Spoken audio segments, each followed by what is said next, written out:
The ecosystem in Wuthering Waves had the potential to be one of the most unique, interesting gearing systems out of any of the big gacha games, but they didn't live up to that potential. Instead of a rewarding, interactive system, we got something that feels frustrating and limited. In this video, I'll break down exactly where they went wrong, why the system feels, unfun, and how it could be improved. This video and a lot of the points I'm gonna make are based off points that Ryuku-sensei made in one of his streams. As I took heavy inspiration from what he talked about, this video would not have been possible without him. So I've left a link to his channel down in the description, and go check him out. While I was editing this video, Ryuku-sensei uploaded a video about him talking about the ecosystem, so I will link to both his channel and that video, so you can check out both. In this video I will do three things. I will talk about the problems with the current system, how to make a gearing system in any type of gacha game fun, and concrete suggestions on how to improve the ecosystem. If you are only interested in a specific part of the video, there will be chapters down on the bar where you can just skip to the parts of the video that you care about. So let's get into it. The biggest problem with the current system becomes apparent if we look at how Kuro wants us to use it based on what we see in game. The only way to currently obtain Echo XP and tuners are via events, tacit fields, and exploration. Now, I went through all the rewards we got for 2.0, and I rounded up how much we got, and including Tower of Adversity, if you spend all your materials on Echo XP, we get around 470,000 XP and around 500 to 600 tuners, depending on how many you buy in the TOA. Now, this sounds like a lot, but this is just about around 4 plus 25 echoes. And if you level your echoes optimally, this gives you around 27 chances of plus 10ing an echo, with one of them being a plus 25. Do keep in mind that most of these rewards are from events and then are one-time rewards. And you get this amount of XP and tuners over a period of around 6 weeks. Now let's look at the rewards we get from doing tacit fields. Doing one tacit field costs 60 energy and gives you around 23,000 XP and 20 tuners. If you use all your wave plates on tacit fields, this would give you around 92,000 XP and 80 tuners. This means you can upgrade around 5 to 6, depending on how lucky you are, echoes to plus 10. Using all your wave plates on tacit fields for an entire week without missing a single wave plate results in you being able to plus 10 around 35-ish echoes, with one of them being plus 25. Now, what does this actually mean? If you min-max all your echoes and you don't farm anything but echoes, you could realistically upgrade around 35 to 40 echoes a week to plus 10 and then max one of them. Now, realistically, you would want to go to plus 15 or plus 20 on some of those echoes, so the numbers would be a bit lower. Most likely around 30 echoes per week that you can test out and then max one of them. Now, if you are a casual player or you want to farm anything else, like for example building the new character that comes out, this number drops pretty drastically to around 10 to 15 plus 10 echoes, with maybe one plus 25 depending on how much you farm. Now, if you just look at these numbers by themselves, this doesn't necessarily sound that bad, but the problem isn't just about how much XP we get. The problem is more about the discrepancy between the amount of XP and the amount of echoes that we're gonna have. And this takes me to the next part of the video. Now, fun is a pretty subjective concept, but I will try to generalize as much as I can. There are two parts of the ecosystem that makes it unfun. Number one, you have to know the system and how to work around it. It isn't intuitive. And number two, there is a disconnect between farming of echoes and leveling of echoes. Let's go over the first statement first.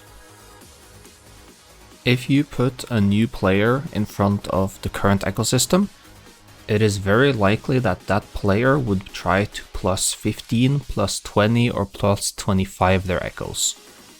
There's no indication in the game other than the rewards we're getting to indicate that plus 10ing an echo is the optimal way to do it. Now, because both echoes and tuners are finite, this means that if you plus 5 all your echoes, you're gonna run out of tuners. If you plus 15 all your echoes, you're gonna run out of XP. We only know this because we did the calculations and we know how much XP and tuners we get. A new player would have no idea. The other part of the system that I think makes it unfun is that there's no indication within the system that you need to plus 10 an echo and then see if it's good or not. If there would have been you plus 10 it and then there's another button that says evolve or overlevel, then it would give some indication to player that okay, go to plus 10, see if it's good. Right now, other than just having the plus 5, plus 10, plus 15 levels, there is no indication that you should stop at 10. If we now move over to the second point, the other reason for this ecosystem feeling a bit unintuitive and unfun is the disconnect between farming and leveling echoes. What I mean with this is that the game wants you to farm echoes. They have phantom echoes to find, they have a catalog to fill out like in Pokemon, and they are one of the most basic enemies.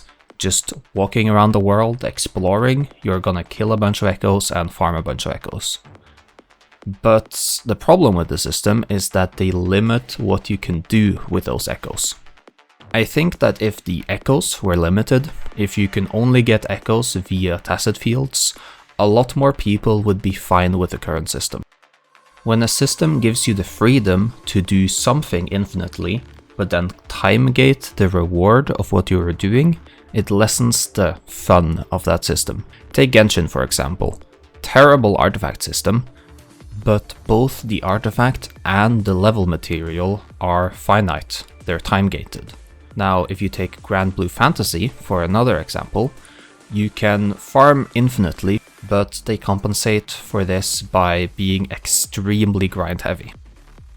Wuthering Waves tried to do something in the middle of both an MMO style grindfest and Hoyo's time gating by allowing players to infinitely farm for echoes, but not for XP or tuners.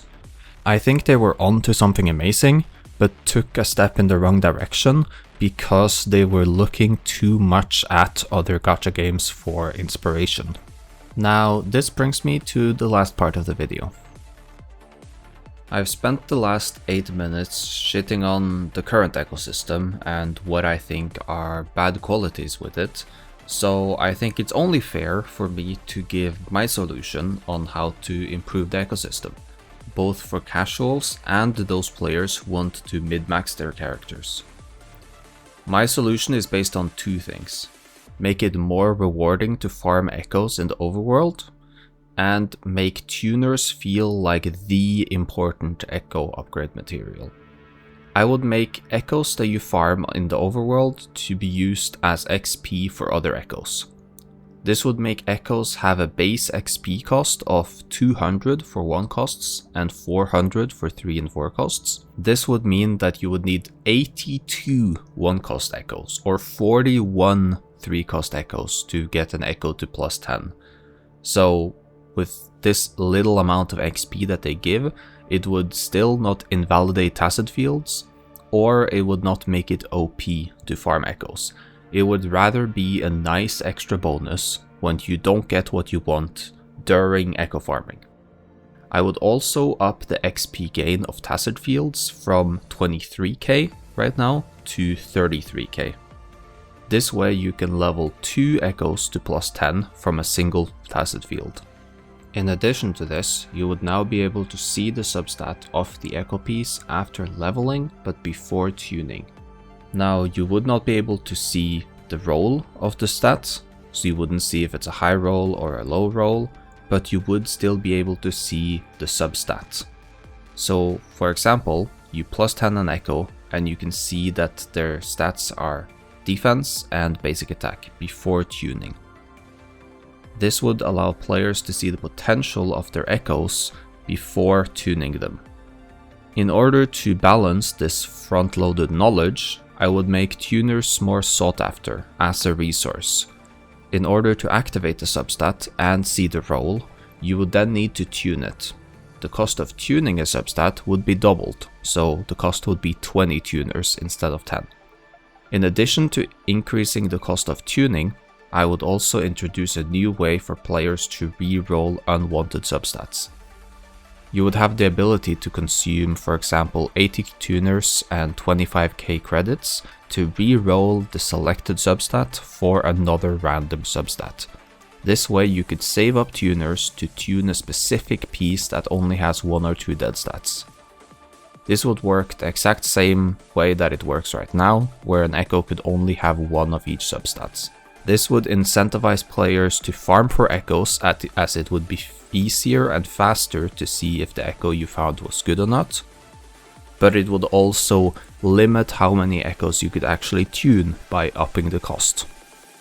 You would use XP to level and look for new echoes, while spending tuners to reroll dead stats or activating substats on good ones.